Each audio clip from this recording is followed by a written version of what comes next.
गोविंद हरे मुरारे हे नाथ नारायण वासुदेव श्री कृष्ण गोविंद हरे मुरारे हे नाथ नारायण वासुदेव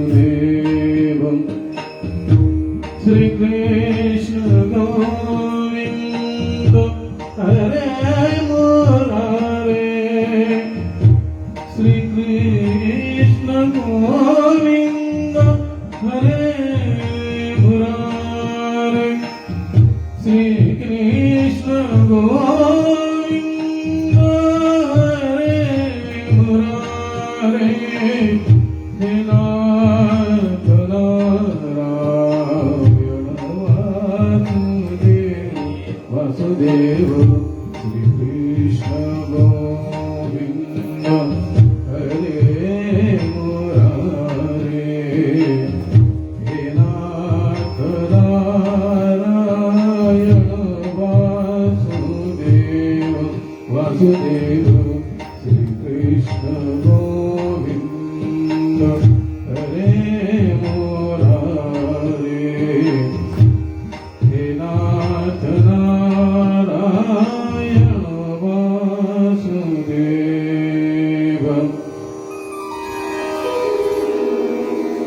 ओम नमो जियाभ्याम् वेद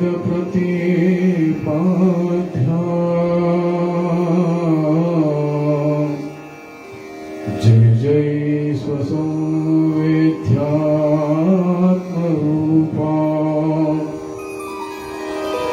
देवा तुझी गणेशु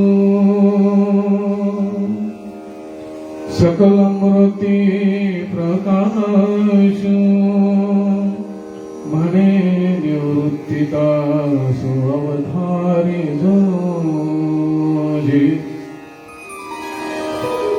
आत्माभिनवा विलासिनी जे चातुर्यात कलाकारिणी ते श्री शारदा मोहिनी नमिनिया अलंकापुरी रम्य सिंहास्तनस्थम् पदं भोज तेजस्फुरति प्रदेशम् विधीन्द्रदिदेव सदा स्तूयमानो समाधिस्थमूर्ति भजे ज्ञानदेवम् नमामि सद्गुरु शान्ति सच्चिदानन्द विग्रहम् पूर्ण ब्रह्म परान्दमिशर्मिन्दान्द वल्लभम् ब्रह्मानन्दं परम सुखदं केवलं ज्ञानमूर्तिम् दन्वातीतं गगनसदृशं तत्त्वमक्षादिलक्ष्यम्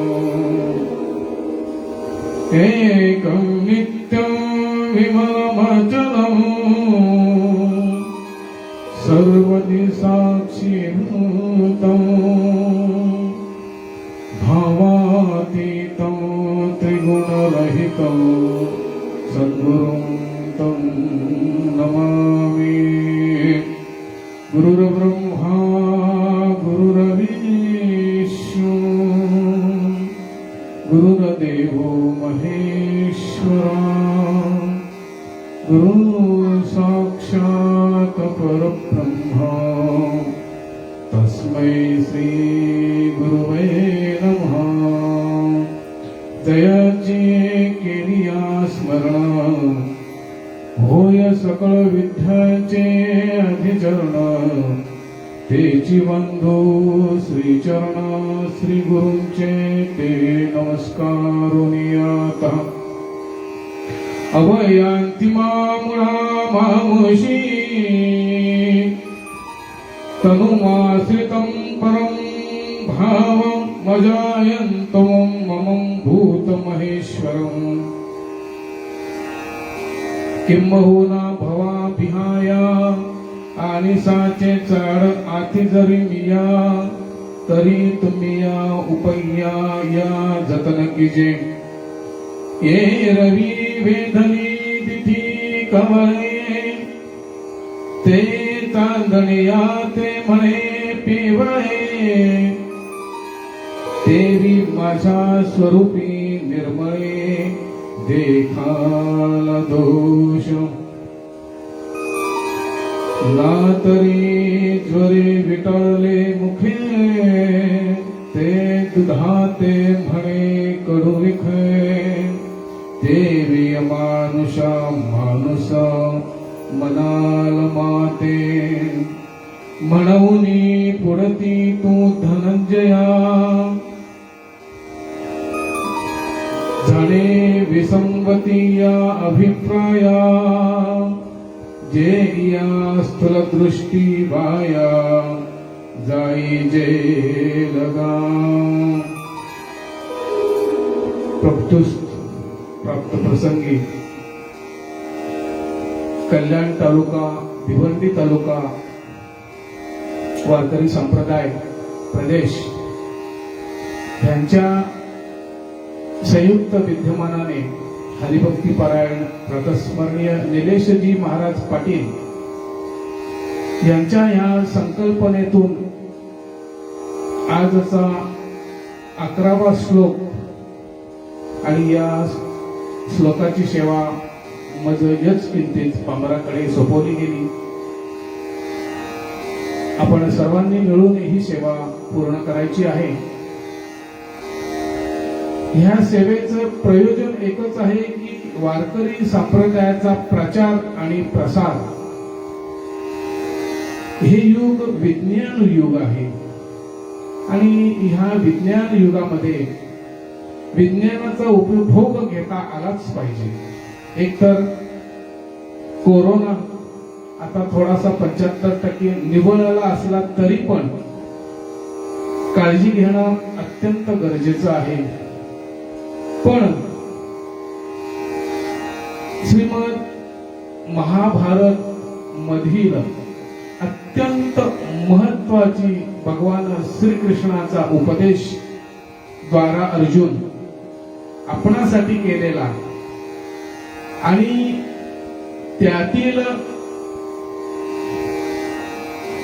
महावैष्णव सद्गुरु माऊली ज्ञानोबराय यांनी आपल्या प्राकृत भाषेत भाषांतर करून आपल्यासाठी प्रसाद पुढे जो ठेवला त्याचं नाव ज्ञानेश्वरी. हा मेवा आपल्यासाठी ठेवला आणि त्याचं सेवन आपण करत आहोत. माऊली म्हणजेच प्रेम. मा म्हणजे ममता असेल, उ म्हणजे उदारता असेल, ली म्हणजे लीनता असेल. पण ती लीनता नाही, जिच्या चरणाशी आपण लीन होतो ती माऊली. त्या माऊलीने अवतार प्रयोजन घेतलं. प्रत्यक्षात श्री क्षेत्र आळंदी येथे त्याच ठिकाणी 108वी समाधी विशेष आहे आणि ह्या 108व्या समाधीस्थ झाल्यानंतर पूर्वीचा पाठा असायचा, लिखाण कमी असायचं, परंतु पाठा करता करता कुठेतरी पाठ्यामध्ये काना मात्रा विलांटी उकारा ह्याचा लोप झाल्यामुळे अर्थ सुद्धा बदलत असतो. आणि हे माऊलींना सहन न झाल्यामुळे त्यांनी नाथबाबांच्या स्वप्नात येऊन सांगितलं की तुम्ही आळंदीला या, माझी भेट घ्या आणि हीच ज्ञानेश्वरी पुन्हा तुम्ही मी सांगतोय तशी पुन्हा तुम्ही लिहून करा. म्हणजे शुद्ध करा नव्हे, शुद्ध ती मुळातच आहे परंतु पाठा वेगळ्या अर्थाने झाल्यामुळे अर्थ कुठेतरी काहीतरी लोप पावत असल्यामुळे तो तुम्ही योग्य करून घ्या. नाथबाबा तिथे आले असतील, आले. प्रत्यक्षात माऊलींचं दर्शन झालं आणि मग ती ज्ञानेश्वरी पुन्हा दुसरी प्रत निर्माण झाली. पहिली प्रत प्रत्यक्षात ज्ञानोबारायांच्या मुखातून निर्माण झाली आणि नंतर दुसरी प्रत नाथबाबांच्या मुखातून आली. नंतर 1971 ला काहीतरी तिसरी प्रत जी झाली, 1871 ला तिसरी प्रत निर्माण झाली आणि मग असते असते ती प्रचलित होत गेली. जेव्हा विज्ञान कुठेतरी पुढे होत चाललेलं होतं आणि लिखाणामधून मग ती आजपर्यंत तुम्हा आम्हाच्या पुढे आहे. असं म्हणतात की ज्ञानोबाराय म्हणजे काय आणि ज्ञानोबारायांनी हा जो मेवा ठेवलाय आपल्यासाठी तो विशेष करून काय आहे, ज्ञानेश्वरीमध्ये एवढं रहस्य काय आहे. अगदी पहिल्या अध्यायापासून 18व्या अध्यायापर्यंत विशेष रत्न भरलेले, विशेष गुह्य भरलेले. प्रगट गुह्य बोले विश्व ब्रह्माचे ठेले, हे विश्व रहस्यमय जे ठेवलेला होता, जो मार्ग आपल्याला दिलेला आहे तो ह्या ज्ञानेश्वरीत आहे. वाचावी ज्ञानेश्वरी, डोळा पहावी पंढरी, ज्ञान होय ज्ञानासी, ऐसा बर्या टिकेसी. ज्ञान होय मुढा, अति मूर्ख त्या दगडा, वाचील जो कोणी, जनी त्यासी लोटांगणी. जनाबाईंनी सांगितलेले की ज्ञानेश्वरी ही वाचावीच, पण ज्ञानेश्वरी मधील एक तरी ओवी अनुभवावी, जीवनात कृत्य होईल, जीवन सार्थक होईल. पण ही ज्ञानेश्वरी वाचताना मात्र अंतरामध्ये भाव हवा. भाव धरुनिया वाचे ज्ञानेश्वरी, कृपा करी हरी तयावरी. प्रत्यक्षात ब्रह्मांड नायक कृपा करतो, कारण दास्य करी दासाचे, कोणी न साहे तयाचे. भगवंताने संतांचा दास जरी असेल तरी भगवंत त्याचा शब्द झेलण्यासाठी तयार असतो. मग ज्या वेळेला खरोखर अंतरात्माने आपण ज्ञानेश्वरी वाचतो त्यावेळेला भगवंत प्रत्यक्षात कृपा करत असतात. पुढे म्हणतायत की स्वमुखे आपण सांगे तो श्री विष्णू, श्री गीता हा प्रश्नो अर्जुनेशी. आता मूळ पदावर आपण येतो आहोत. तेची ज्ञानेश्वरी वाचे पदतासाचे, भय कळिकाचे नाही तया. एका जनार्दनी संशय सांडोनी, दृढ धरी मनी ज्ञानेश्वरी. काय विशेष आहे, प्रत्यक्षात भगवंताने आपल्या मुखातून म्हणजे स्वमुखे सांगितलेली ही गीता. वास्तविक पाहता ही गीता सांगताना क्षेत्र रणांगणाचं होतं. असं नाही की महासभा आहे, भगवंताचं प्रवचन आहे किंवा कीर्तन आहे आणि त्या प्रसंगामध्ये ही गीता सांगितली आहे. असं का प्रसंग असेल, विशेष आहे. भगवंतानी अवतार जेव्हा घेतला तेव्हा सुद्धा कारागृहामध्ये घेतला, घरी का नाही. हा जर का आपण प्रश्न आपल्याला विचारला तर उत्तर मिळतं.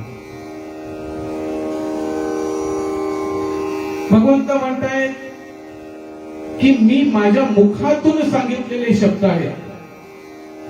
म्हणजेच ह्या गीतेवर नंतर पुन्हा मीच अवतार घेणार आहे आणि पुन्हा प्राकृत भाषेमध्ये मीच सांगणार आहे. विशेष रहस्य आहे.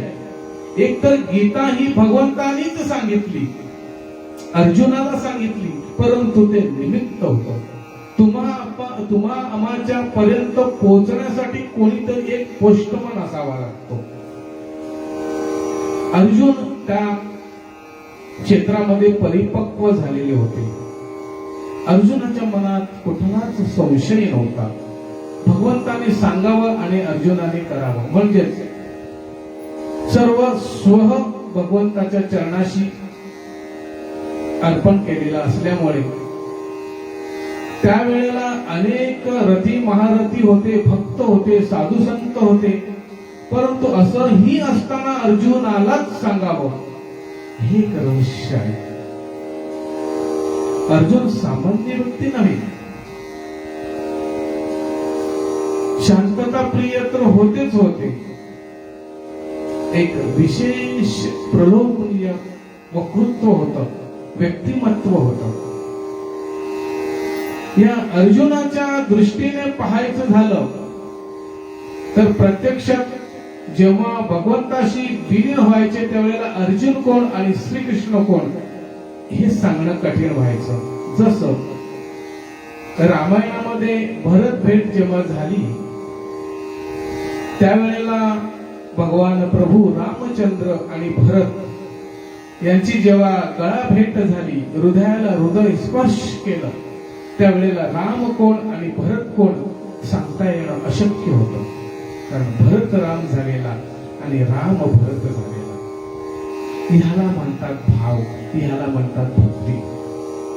त्याप्रमाणे भगवंतांनी ही गीता आपणासाठी सांगितलेली, आपणासाठी जड बुडासाठी सांगितलेली आहे. आणि पुन्हा हा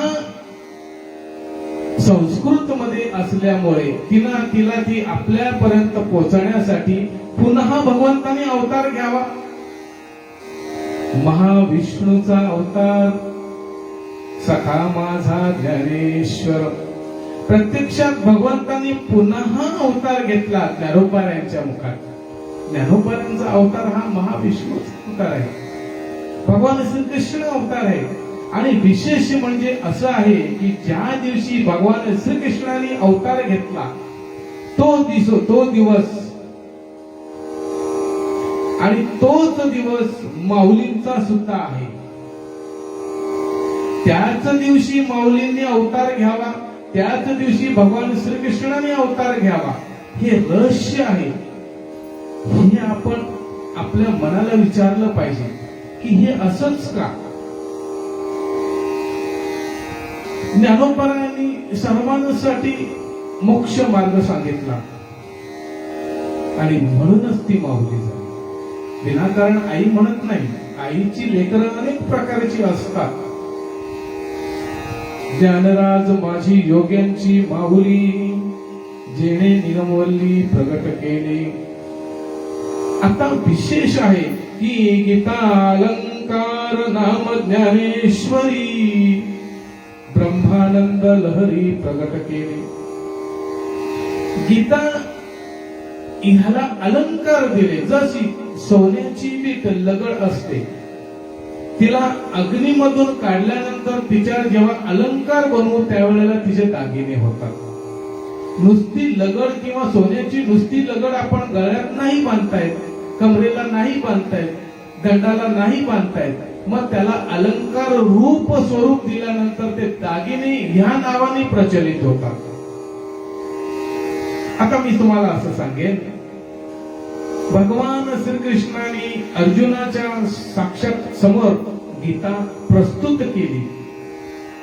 तिला अलंकार देण्यासाठी भगवंतांनी पुन्हा अवतार घेतला आणि त्या अवतारामध्ये अलंकार रूपी ज्ञानेश्वरी आपल्या समोर आली. ज्ञानेश्वरी म्हणजे गीतेचाच अलंकार आहे. गीता अलंकार नाम ज्ञानेश्वरी, ब्रह्मानंद लहरी प्रगट केली. आता ह्या ज्ञानेश्वरी मध्ये विशेष काय आहे तर अध्यात्म विद्येचे दाविलेसे रूप, पूर्णतः ठासून भरलेलं ज्ञान याते. चैतन्याचा दीप उजळलेला. नव चैतन्य निर्माण करण्यासाठी ज्ञानेश्वरीतला एक एक शब्द आणि शब्द, ओवीनी ओवी, अर्थनी अर्थ, हा रहस्यमय आहे. अगदी भाव धरून जर का वाचला तर तो हृदयामध्ये स्पर्श करून जातो. एवढंच नाही, माऊलींनी एकाच प्राकृत भाषेत नाही, त्या प्राकृत भाषेमध्ये 56 भाषेंचा गौरव केलेला आहे. 56 भाषेचा केलाशे गौरव. सर्व भाषांमध्ये ज्ञानेश्वरी आपण वाचताना अनेक भाषांचे शब्द प्रमाण आपल्याला मिळतात. एकूण शब्द 56 भाषेमधील शब्द ह्या ज्ञानेश्वरीमध्ये ठासून भरलेले आहेत. भवार्णव नाम उभारली, 56 भाषेचा केलासे गौरव. भवार्णव नाम उभारली. आता याच्याही पुढे विशेष आहे की श्रवणाचे विषय बैसावे येऊनी, साम्राज्य भुवनी सुखी नांदे. मग नामदेवराय म्हणतात, नामा म्हणे ग्रंथ श्रेष्ठ ज्ञान देवी, एक तरी ओवी अनुभवावी. हे सांगण्यासाठी मी एवढा प्रयास केला. प्रत्यक्षात नामदेवराय म्हणतात की एक तरी ओवी अनुभवावी मगाशीच म्हटलं, आणि हे पुन्हा प्रकट करण्यासाठी मला एवढा प्रयास करावा लागला. विशेष असं आहे की श्री क्षेत्र आळंदी येथे जर का अजाण वृक्षाच्या खाली जर का आपण बसलो आणि निदान 5 ओव्या जरी ज्ञानेश्वरीच्या तिथे वाचल्या ना की मन समाधान होतो. अजाण वृक्षाची पाने जाण, जो पक्षुनी करेल अनुष्ठान, त्याशी साध्य होईल ध्यान, येत संशय नाही. ज्ञानेश्वरी 3 सप्तके, जो श्रवण करील विवेके, तो होय ज्ञानी अधिके, येते संशय नाही. हे प्रत्यक्षात आहे. आपण जेव्हा जेव्हा जातो त्यावेळेला ज्ञानेश्वरी आपल्या बरोबर पाहिजे. निदान नाही 5 ओव्या तरी आपण तिथे वाचाव्यात. मनकर्णिका भागीरथी, इंद्रायणीचे स्नान करीती, ते मोक्ष पदाशी जाते येत संशय नाही. मनकर्णिका भागीरथी इंद्रायणीचे स्नान करीती. मनकर्णिकेला, भागीरथीला, इंद्रायणीला आपण गेल्यानंतर स्नान करावंच. आळंदीला गेल्यानंतर आपण स्नान करतोच करतो आणि करायचंच असतं. जरी आपण कुठेही राहा, तुम्ही ब्लॉक मध्ये राहा, धर्मशाळेत राहा, रस्त्यावर राहा, आणखी एसी मध्ये राहा, परंतु स्नान करण्यासाठी एकदा तरी इंद्रायणीमध्ये जावंच. जसं प्रत्यक्षात ब्रह्मांड नायक पांडुरंगाचं स्थान पंढरी क्षेत्र, इथे गेल्यानंतर चंद्रभागेला आपण स्नान करतोच. चंद्रभागे स्नान विधितो हरिकथा, किंवा चंद्रभागे स्नान, हे स्नान केल्यानंतर पुण्य मिळतच मिळतं आणि जेवढं काही पाप असेल तर ते निवारलं जातं. इथे प्रत्यक्षात पुंडलिकाचा दृष्टांत सांगितला गेला की गंगा जमुना सरस्वती ह्या मलिन होतात आणि पुन्हा ऋषींच्या दर्शनाला गेल्यानंतर पुन्हा दैदिप्यमान होतात, तेजोमान होतात. हे प्रत्यक्षात पुंडलिकाने पाहिलं आणि मग त्याला संशय आला आणि त्या 3 स्त्रियांना त्यांनी अडवलं. म्हणाले, तुम्ही जाताना कशा तरी दळभद्री दिसत होत्या, गलिच्छ दिसत होत्या, आणि आता येताना एवढे दैदिप्यमान दिसतात, कसं काय? त्या म्हणाल्या, अरे चांडा, तुझ्यासारखे नरकट माझ्या आमच्या जवळ येतात, स्नान करतात, त्यावेळेला तुझं पाप आमच्यात येतं आणि आम्ही मलिन होतो. मग ही मलिनता घालवण्यासाठी आम्ही संतांचं दर्शन घेतो. त्यावेळेला तो दृष्टांत तिथे लागतो. इंद्रायणीचे स्नान करीती, ते मोक्ष पदाशी जाती, येत संशय नाही. नाही, संशय नाहीच घेणं आहे. अश्वत्थ सिद्धेश्वर समाधीशी करी नमस्कार, तो पावे मोक्ष पैसारे, येत संशय नाही. नाही, अश्वत्थ सिद्धेश्वर समाधी, सिद्धेश्वराच्या मांडीवरच माऊलीने समाधी घेतलेली आहे, त्यात संशय नाही. आणि तिथे जाऊन नमस्कार करावा. आपल्याला मंदिरात नाही जाता आलं तरी चालेल. या कोरोनाच्या काळामध्ये तिथे नव्हतं जात आहे, पण सिद्धेश्वराजवळ जाऊन जरी आपल्याला नतमस्तक झालो तरी तो नमस्कार आपल्या माऊलीच्या चरणाशी जातो. तो पावे मोक्ष पैसार येत संशय नाही. पुढे मोठी गंमत आहे की तेथीचे वृक्ष पाषाण ते अवघे देव जाण म्हणे एका जनार्दन येत संशय नाही. तिथलं पाषाण वृक्ष वल्ली हे पवित्र आहे, कारण प्रत्यक्षात माऊली तिथे आहे, माऊली समाधिस्थ आहे. एक इतिहासामध्ये मी वाचलेलं होतं की मामासाहेब दांडेकर असताना काही विज्ञानवादी लोक हे समाधीचा अभ्यास करण्यासाठी तिथे जात होते. मग त्यावेळेला फावडी, पिकावं, कुदळ वगैरे घेऊन ते जाणार होते आणि ती समाधी उकरणार होते की नक्की काय आहे ते पाहायचं होतं. वास्तविक पाहता त्यांनी तसा सरकारचा आदेशही घेतला होता. आता नाही का ते अंधश्रद्धा निर्मूलन कुठेतरी कार्य घालत असतात. वास्तविक पाहता अंधश्रद्धा निर्मूलन करावं पण कुठे, खरोखरच जिथे अंधश्रद्धा आहे तिथे दाखवा ना. जो ज्ञानाचा भाग एखादा सांगत असेल तिथे जाऊन हे खुचपटपणा काहीतरी करत असतात. मागे आम्ही सूर्यग्रहण असताना ते मुसळ आम्ही दाखवलं, फेसबुकवर लाईव्ह होतं. त्यावेळेला अंधश्रद्धा निर्मूलननी कमेंट्स केली की हे आम्ही पण करू शकतो. अहो, त्यांनी तो 6 इंचाचा एवढा मोठा ठोकळा उभा केला. मी म्हणतो तो 12ही महिने तसाच ठोकळा उभा राहील, पण त्याच्यासाठी फक्त 3 इंचाचाच जर का तुम्ही मुसळ घेतला तर ते उभं करून दाखवा. ते नुसतं नाही, पाण्यामध्ये असं उभं केलं तर ते उभं राहील, कारण पृष्ठभाग हा सपाट आहे. परंतु पाण्यामध्ये परात घेतल्यानंतर त्याच्यामध्ये जर का तुम्ही उभं करून दाखवा, होणारच नाही. मी त्यांना चॅलेंज केलं होतं, तेव्हा नाही आले. त्यांना मी सांगितलं की तुम्ही कुठे आहात तिथे मी येतो आणि मला सत्य परिस्थिती दाखवा. तुम्ही माझं मुसळ मी घेऊन येतो, तुमचं मुसळ नको, परत माझी आणतो, पाणी पण मीच आणतो आणि तुम्ही सांगाल तिथे हा प्रयोग करून मला मुसळ उभा करून दाखवा. नाही दाखवत. असं ही अंधश्रद्धा. तर तेव्हा ते येत होते आणि प्रातस्मरणीय मामासाहेब दांडेकरांना स्वप्न पडलं. प्रत्यक्षात माऊली मामासाहेबांच्या स्वप्नात गेली आणि म्हणतायत की हे लोक येणार आहेत. मामासाहेब दांडेकरांना चैन पडेल असं झालं.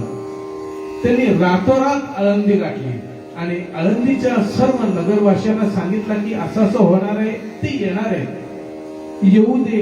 त्यावेळेला प्रख्यात विज्ञान डॉक्टर एक होते, त्यांचे सहकारी होते, मित्र असतील, नाव नाही मला सांगता येणार.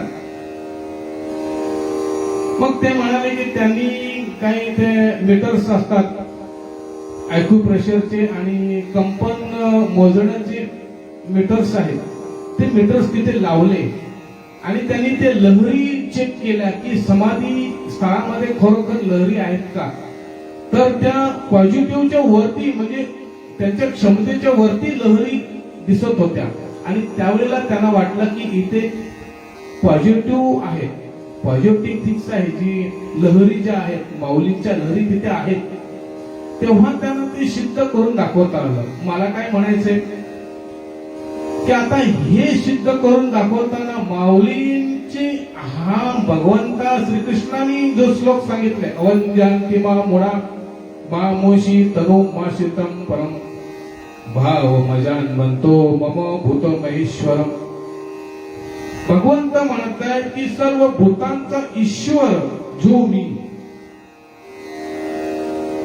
श्रेष्ठ भाव न जाणता मी कोणी एक देहदारी मनुष्य समजून मूर्ख लोक माझी अवहेलना करतात. हा श्लोक तिथे बसतो. हा श्लोक मी वाचल्यानंतर मला हा दृष्टांत आठवला आणि म्हणून मी आता तो प्रस्तुत केला की अशा मूर्खांसाठी भगवंताने अगोदरच सांगितलंय, अवंजांती मा मुडा मामुशी तनु माशितम परम भाव मंजातम मम भूतम ऐश्वरम. या मूर्ख लोकांना असं वाटतं की भगवंताने म्हणजे मी म्हणजे श्रीकृष्ण, श्रीकृष्णाने अवतार जेव्हा घेतलेला तो मनुष्य देहधारी तोच एक केवळ. भगवंताला जाणणं कठीण आहे. जसं नाण्याच्या दोन बाजू असतात, एक छापा आणि एक काटा. एका बाजूला छापा असतो, तिथे देशाची राजमुद्रा असते, आणि काटा असतो, तिथे त्या नाण्याचं मूल्यांकन किती आहे त्याचा आकडा असतो. आता नाण्याचं मूल्यांकन पाहिल्यानंतर समजा 10 रुपयाचं आपण कॉईन ते नाणं घेतलं तर काट्याच्या बाजूला 10चा आकडा असतो, म्हणजे ते त्या नाण्याचं मूल्यांकन झालं. दुसऱ्या बाजूला आपल्या देशाचं प्रतीक असतं. प्रतीक याचा अर्थ ही मुद्रा किंवा हे नाणं कुठल्या देशातलं आहे हे सांगतं, म्हणजे त्याचं स्वरूप सांगतं. दोन्हीही एकाच नाण्याच्या दोन बाजू.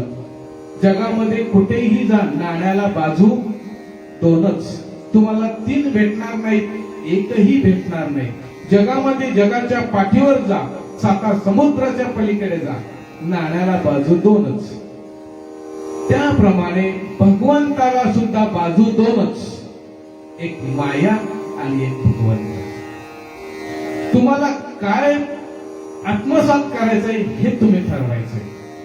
भगवंताला जर का तुम्हाला आत्मसात करायचं असेल तर मायेचा त्याग करावा लागेल, आणि जर का मायेला आत्मसात करायचे असेल तर भगवंताचा त्याग करावा लागेल. दोन्हीही बाजू एकत्र येत नाहीत. भगवंतांनी मगाशीच सांगितलं की अवंद्यंती मा मुळा मामोशी तनु माशितम परम. काय की या भूतांचा ईश्वर मीच आहे, तो माझा श्रेष्ठ भाव न जाणता मी केवळ मनुष्य आहे असं मूर्ख लोक जाणतात. याचाच अर्थ असा आहे की ते मायेमध्ये गुंतलेले आहेत. भगवंताला जाणण्यासाठी केवळ मायेचा त्याग करावा लागेल. या मायेचा त्याग करताना नक्की काय करावं लागेल तर सर्वस्वाचा त्याग करणं का नाही. भगवंत म्हणत आहेत की मी मनुष्य योनीमध्ये तुम्हाला पाठवलेलं आहे, मग त्याच्यामध्ये तुम्हाला तुमच्या कर्मानुसार जे क्रिया आलेलं आहे, जन्मानुसार तुम्हाला जे कर्म आलेले ते तर तुम्हाला करणंच आहे. ज्या योनीमध्ये जन्म घेतला, त्या जन्मात ज्या कुळामध्ये जन्म घेतला, त्याच्यात तुम्हाला जे कर्म करणं ते करणंच आहे. जन्मानुसार कर्म करणं आहे तुम्हाला, परंतु कर्म करताना मात्र काय कर्म करणं हे तुम्हीच ठरवायचे. भगवंत म्हणतायत की माझ्या श्वासातून मी वेद सांगितले आणि गीता माझ्या मुखातून सांगितली, म्हणजे हे ग्रंथ झाले. आता ग्रंथामध्ये सुद्धा 3 प्रकार आहेत. मजा आहे मोठी. ह्या ग्रंथामध्ये प्रथम कृत ग्रंथ, दुसरा आहे स्मृत ग्रंथ आणि तिसरा आहे विनिर्गत ग्रंथ.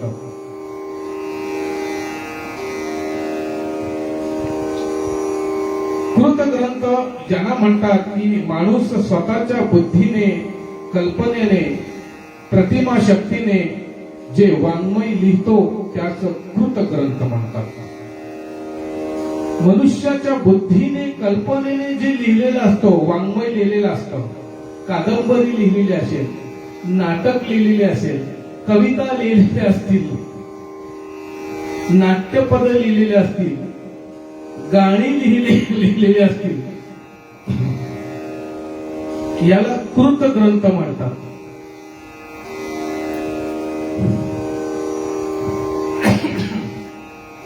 स्मृत ग्रंथ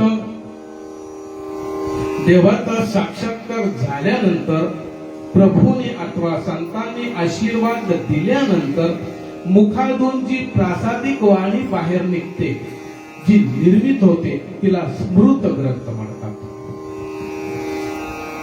उदाहरणार्थ पुराणे, ज्ञानेश्वरी, गाथा, भागवत, रामायण हे सगळे स्मृत ग्रंथामध्ये वर्गीकरण होतात.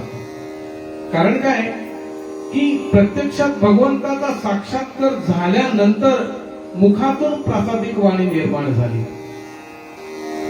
व्यासदेवांनी वेदांवर विश्लेषण केलं आणि पुराण लिहिली, शास्त्र लिहिली, वेदांवरती शास्त्र काढली, 6 शास्त्रांचा अभ्यास केला, ती स्मृत झाली. ती स्मृत झाली याचाच अर्थ काय की प्रत्यक्षात त्याला त्यांच्या मुखातून प्रासादिक वाणी आपोआप निर्माण झाली. माऊलींनी ज्ञानेश्वरी लिहिली याचाच अर्थ काय की गीतेवरती त्यांनी चिंतन केलं आणि प्राकृत भाषेमध्ये रूपांतर केलं. हे अवलोकलेलं ज्ञान प्रत्यक्षात त्यांचे सद्गुरू निवृत्तीनाथांची छाया. निवृत्तीनाथांनी त्यांच्यावर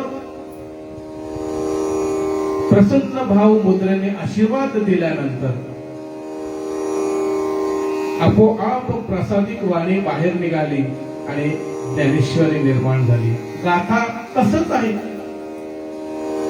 तुकोबरायांना सद्गुरुनाथांचा आशीर्वाद मिळाल्यानंतर, प्रबोध झाल्यानंतर आपोआप प्रासादिक वाणी बाहेर झाली. ती गाथा संत वाङ्मय जे आहे सर्व भगवंताचा कृपा प्रसाद आहे, सद्गुरुनाथांचा कृपा प्रसाद आहे. श्रवण अखंड चिंतन विठोबाचे. तुकोबराय म्हणतात की साहित्य परमार्थास अतिशय पोषक आहे. साधकांनी कृत ग्रंथ न वाचता स्मृत ग्रंथ वाचावे. कृत ग्रंथ हे कोणीही लिहितं, कल्पनेप्रमाणे लिहिलेले असतात, त्याला कुठलाही आधार नसतो. परंतु स्मृत ग्रंथ लिहिताना प्रत्यक्षात साधू संतांनीच लिहिलेले असतात. त्यांच्या मुखातून जी वाणी बाहेर प्रसादिक रूपाने बाहेर पडलेली असते ती जनसामान्यांच्या उपकारासाठी आहे. त्यांना तारण करण्यासाठी ती वाणी निर्माण झालेली असते. उदाहरणार्थ, वाचावी ज्ञानेश्वरी, डोळा पहावी पंढरी, जनाबाईंचं वाङ्मय आहे, अत्यंत महत्वाचं आहे. उदयेती यदि भानु पश्चिमे दिग्वये भागे, विकसती यदि पद्म पर्वताना शिखाग्रे, विचलती यदि मेरु शीतलता यदि नंदी, न चलते खलु वाक्यम सज्जनाम कदाचितः. अर्थ काय सांगतो की कदाचित सूर्य पश्चिमेस उगवेल, कमळ पाण्यात उगवते पण ते खडकावर उगवेल. कमळ हे पाण्यातच उगवतं पण कदाचित ते खडकावर सुद्धा उगवेल. सूर्य पूर्वेला उगवतो पण कदाचित तो पश्चिमेलाही उगवेल. कदाचित अग्नी शीतल होऊ शकेल, अग्नीचा दाह होतो, अग्नीचा चटका आहे पण तो शीतल होऊ शकेल. पण संतांच्या सज्जनांच्या वाक्यात कधीच बदल होत नाही.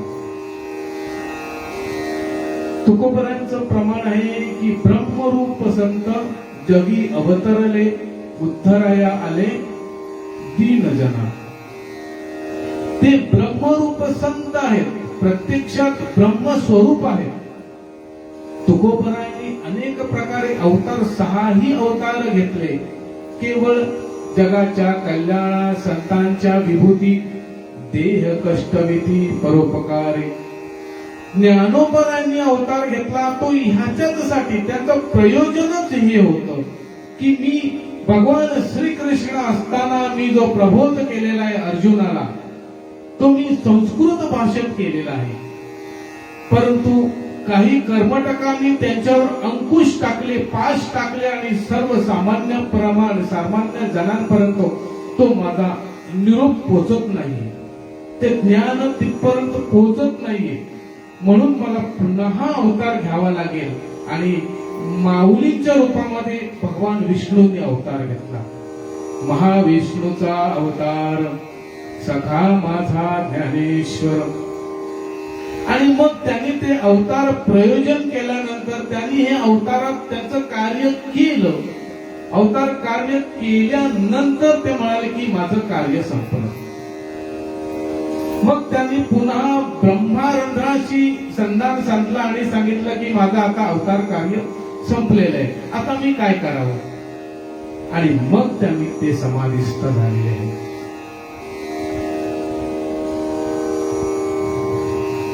जसं संतांचे सहज बोलणे म्हणजे दगडावरील कोरलेली रेष पण दुर्जनांची शपथ घेऊन सांगले तरी ती पाण्यावर समजावी. सद्भिस्तु लीलया प्रोक्तम शिले लिखितमक्षरः असदिप्तिः सपनेनापि जले लिखितम अक्षरम. एक सुभाषितकार म्हणतात की कळण्यास थोडं सोपं आहे पण हितकारक आहे. याला म्हणतात स्मृत ग्रंथ. आता तिसरा प्रकार आहे विनिर्गत ग्रंथ.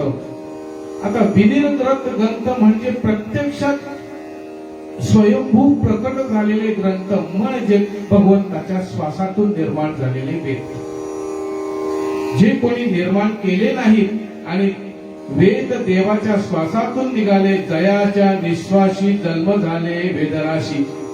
ज्ञानोपराय म्हणतात जो हा माझा वेदार्थ सागुरु जया निद्रियाचा गुरु तो सोये सर्वेश्वरू प्रत्यक्ष अनुवादिला.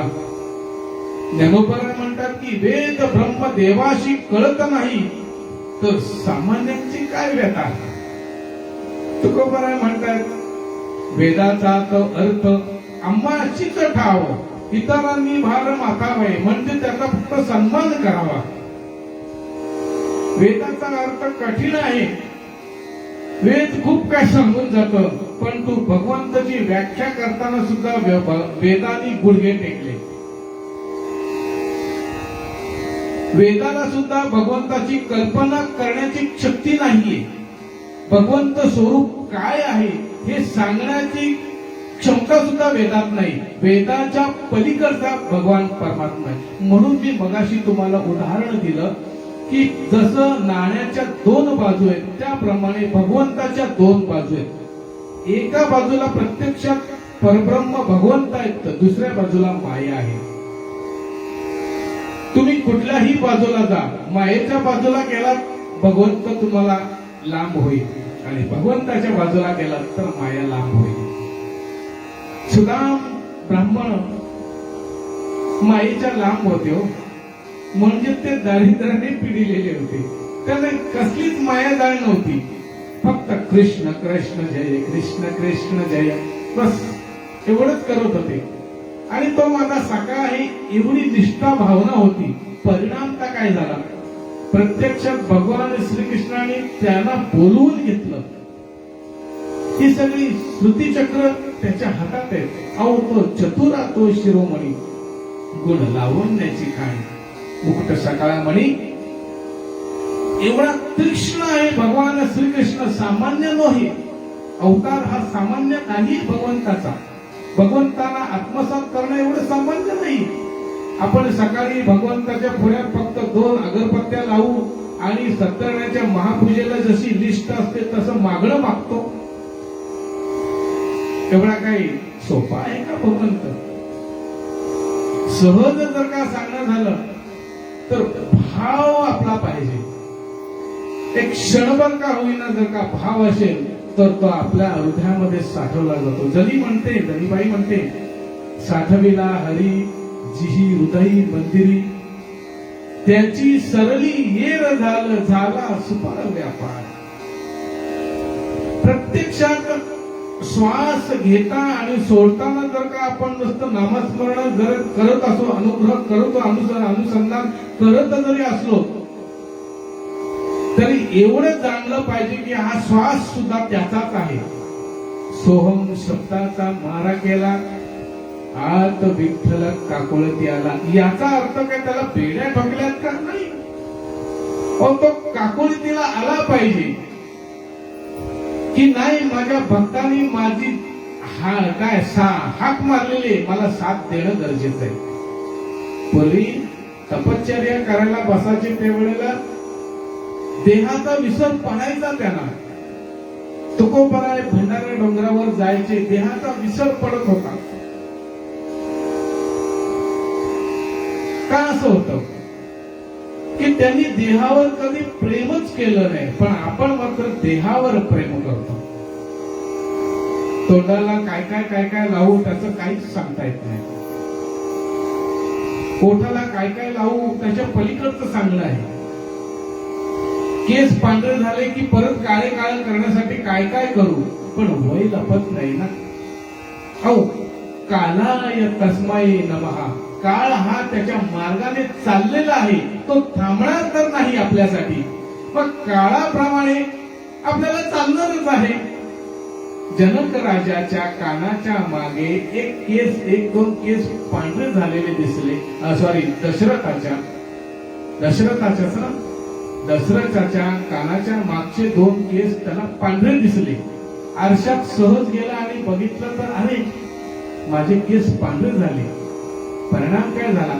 त्यांनी सांगितलं की आता निश्चिंतपणे पावलो विसावा. आता मला राज्याचा कारभार पाहणे नाहीये, मी आता मुलांच्या स्वाधीन करतोय.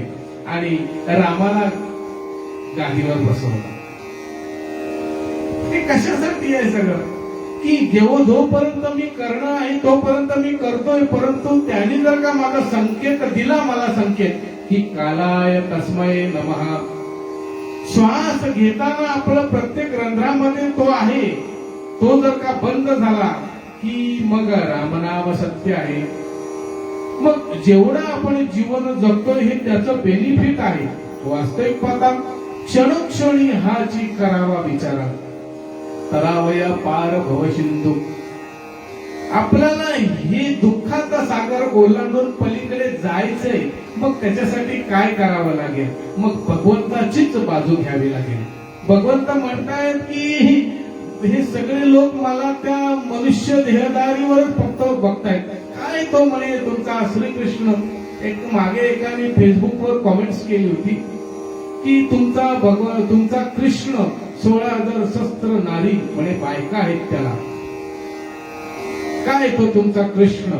मी त्याला कॉमेंट्स केली, त्याला मी शिबी घातली. मला राग सन्न झाला. माझ्या स्वभावामध्ये राग तापट स्वभाव आहे.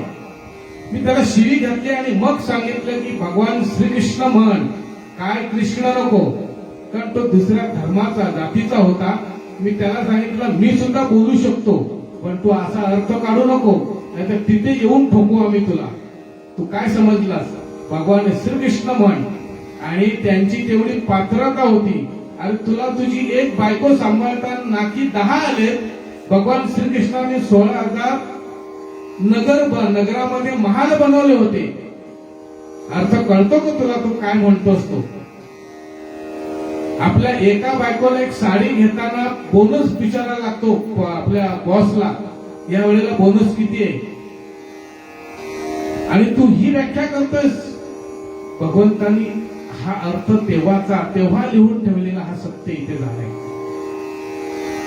सहज सगळेजण म्हणतात की भगवान श्रीकृष्ण मनुष्य देहधारी आहे. काय त्याचा देव मानता तुम्ही? प्रत्यक्षात तो ब्रह्मस्वरूप भगवंत कर्मासाठी आलेले. त्यावेळेची स्थिती अशी होती की राक्षसांचा दानवांचा संसर्ग जास्त वाढलेला असल्यामुळे भगवंताला तो अवतार घेणंच होतं. त्यावेळेला संत स्वरूपात अवतार घेणं योग्य नव्हतं. बघा, मनुष्य एकच असतो. तो मनुष्य पोलीस होतो, त्यावेळेला तो अंतर्गत देशाच्या अंतर्गत न्याय व्यवस्थेचे रक्षण करतो. तोच पोलीस जेव्हा सीमेवर जातो त्यावेळेला त्याला सैन्य म्हणून, शिपाई म्हणून त्याच्या हातात गन दिली जाते आणि शत्रूला तो मारतो. व्यक्ती एकच असते, पण शत्रूला मारतो ती स्थिती वेगळी असते. आणि पोलीस म्हटल्यानंतर न्याय व्यवस्थेचं पालन, जनतेचं रक्षण करणं ही त्याची क्षमता असते. भगवंताचंही तसंच आहे. भगवंत म्हणतात की श्रीकृष्ण अवतारामध्ये दुष्टांचा नाश करणं हे मला कर्तव्य होतं. दुष्टांचा नाश करणं होतं, कारण कंस मर्दन करणं होतं.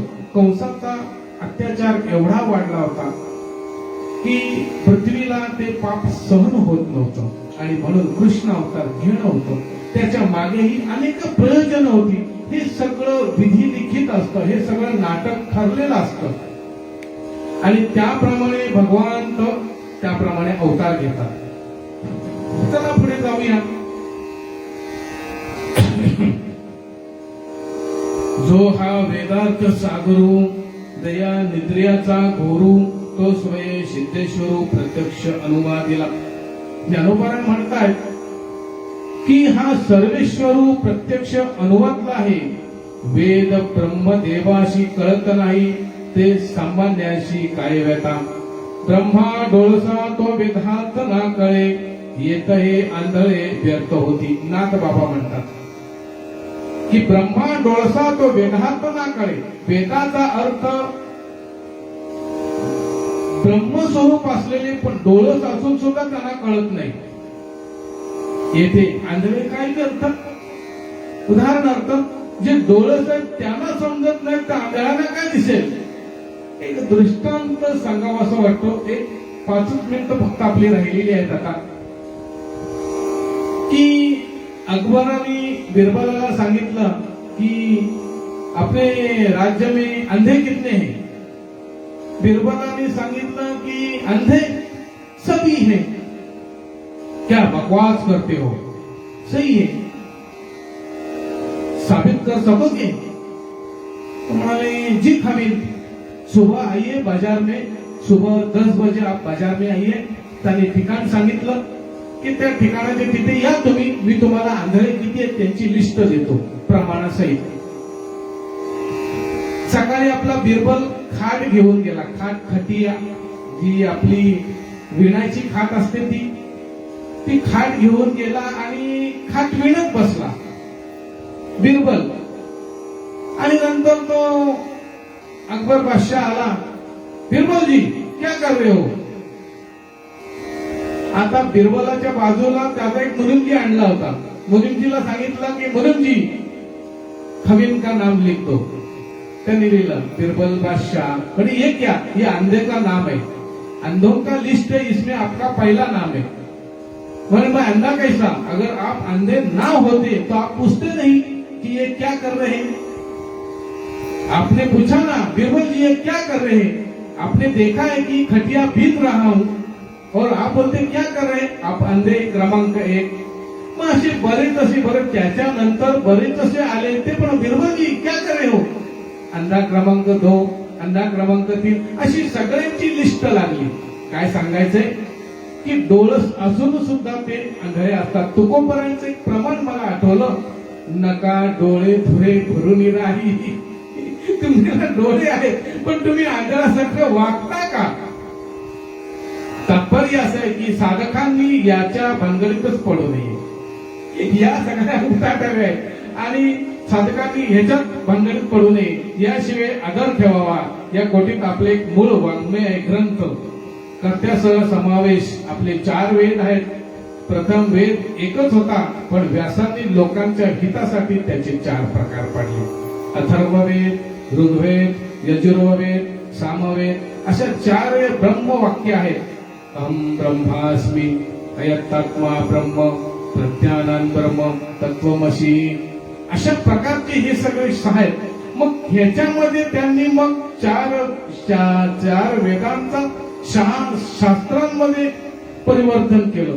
कारण वेदाचा अर्थ खूप गहन आहे, खूप कठीण आहे. कळणं जरा स्टिकली काय बोलतात क्रिटिकली आहे, अडचणी समजायच्या. मग व्यासदेवानी त्याचे वेगळे रूपांतर केली, शास्त्रामध्ये केलं. पूर्व मीमांसा व्यास, उत्तर मीमांसा जेमिनी, न्याय गौतम, सांख्य कपिल मुनी, योग पतंजली मुनी, वैषयिक कनाद अशा ह्या अनेक वेगवेगळ्या याच्यात त्यांनी 6 शास्त्र लिहिली.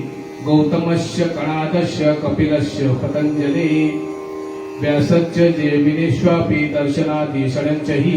ही त्यानंतर मग याही 6 मध्ये मग 18 पुराणं सांगितली गेली. काय असतील ती खूप मजा येते सांगताना. मयं भद्वं चैव बन्वत्तं चतुष्टयं नाली पद्मे पुराणस्य कृष्णमं गणुं मे वचः. मत्स्य मार्कंडे भागवत भविष्य ब्रह्म ब्रह्मांड ब्रह्म वेतक वराह वामन वैश्वव शैव नारद लिंग पद्मन अग्नी कुर्म स्कंद आणि गरुड पुराण. गरुड पुराण आपल्या बऱ्याच जणांच्या नजरेखालून गेलेलं आहे. ही चहुवेद जाण शास्त्री कारण 18 ही पुराण हरिशिकाती. तुम्ही कुठेही जा, कुठलाही वेद घ्या, 6 शास्त्र घ्या, 18 पुराण घ्या, वाङ्मय घ्या, सगळं काही एकच सांगतं हरिशिकाती. तुम्ही हरी म्हणा, तुम्ही भगवंताचं नामस्मरण करा. वेद अनंत बोलिला अर्थ इतुकाची साधिला. विठोबाशी शरण जावे निज निष्ठा नाम घ्यावे. काय सांगतात, मोठी गंमत आहे. सकळ शास्त्रांचा विचार अंती तुलाची निर्धार. 18 पुराणे सिद्धांत तुका म्हणे हैची नान. सकळ शास्त्राचे शार हे वेदांचे गवार. पाहता विचार हाची करीती पुराणे तुकोबाऱ्या म्हणतात. आणि मग ह्याप्रमाणे हे सगळं सांगितलेलं असताना भगवंत म्हणतात की ठीक आहे, हे जे तुम्ही सांगितलं ते ठीक आहे, आता आम्ही काय करावं. मग तुम्ही फक्त ह्या स्वरूपाला तुम्ही जाऊ नका. भगवंताचा जो मानव अवतार आहे ह्याच्यावर जाऊ नका. तो अनंत रूपे अनेक रूपामध्ये जरी आलेला असेल तरी तो आता हे एकाच रूपामध्ये आलेला आहे. आणि त्यावेळेला सुद्धा अनंत रूप घेतलेली होती. याचा अर्थ तो त्या मनुष्य देहामध्ये नाही. भगवंत हा अनादी काळापासून अनंत निर्गुण निराकार आहे. त्याला जर का आळवायचा असेल तर मायेला बाजूला सारावा लागेल. ज्ञानोबाऱ्यांनी एक दृष्टांत दिला की ते म्हणतात की तैसा कृतीची वाया गेला जैसा कोणी की कांजी प्याला मग परिणाम पाहू झाला अमृताचा. काय भाताची जी पेज असते ना, भाताची पेज प्यायची आणि म्हणायचं मी अमृत प्यायलो आता मी अमर होईल का? नाही होणार. माऊलींचा मोठा दृष्टांत आहे. सगळे दृष्टांतच दिलेले आहेत. तैसा कृतनिश्चयी वाया गेला जैसा कोणी कांजी प्याला. कांजी म्हणजे भाताची पेज. आणि भाताची पेज प्यायल्यानंतर आपण म्हणू की मी अमृत प्यायलो आता मी अमर झालो. मुळीच नाही, ती कांजीच. त्याच्यामधून फार तर विटॅमिन्स मिळतील पण अमर होणार नाही. त्याप्रमाणे तुम्ही भगवंताचा तो अवतार बघू नका. प्रत्यक्षात निर्गुण निराकार आहे ते पहा. आणि त्याप्रमाणे तुम्ही जर का भगवंताचं स्मरण करत असाल तर तिथे सगळा भाव बाजूला काढा. जसं मंदिरात जाताना घंटेचा नाद झाल्यानंतर क्षणभर आपले विचार सगळे बाजूला जातात आणि निमिषभर का होईना आपण त्याच्या दारामध्ये निमिषभर त्याचं स्मरण करतो. निमिष तेवढंच पुष्कळ होतं. अर्धा तास आपण नामस्मरण करत बसतो पण त्याच्यामध्ये निमिषभर कुठेतरी आपली धक्का लागते, तंद्री लागते. ते निमिष. काही म्हणतात मला 1 तास पूजेला लागतो. हा, 1 तासामध्ये निमिषभर तुझी पूजा झाली तरी सार्थक जीवन होतं. पण त्याच्यामध्ये कुठेतरी निमिषभर का होईना नाद रंध्री लागली, ब्रह्म रंध्री लागली, बस जीवनाचं सार्थक होतं. जसं अंतकाळी भगवंताचं नामस्मरण शेवटच्या क्षणाला आपल्याला घडलं पाहिजे म्हणून आतापासून आपण स्मरण करतो. अंतकालेच्या मामेव स्मरणमुक्त्या कलेवर. शेवटच्या क्षणाला त्याचं नामस्मरण येण्यासाठी आपण आतापासून प्रयास करतो. त्याचप्रमाणे भगवंत तो अनादी निर्गुण निराकार आहे. तो सदैव आपल्या हृदयामध्ये हीच कल्पना करावी आणि सत्कर्म करताना चांगलं कर्म करत राहावं. आणि चांगलं कर्म करताना फळाची अपेक्षा करूच नाहीये. आपण करतो ते चांगलंच करतोय ही भावना सद्भावना ठेवावी. जेवढं योग्य करता येईल तेवढं करत राहावं आणि बाकीचा त्याग करावा. भगवंत म्हणतायत आणि त्याप्रमाणे तैसा तुलाकारे नाशिवंते भरोसा बांधून चित्ती पाहता माझा विनाश आहे तरी.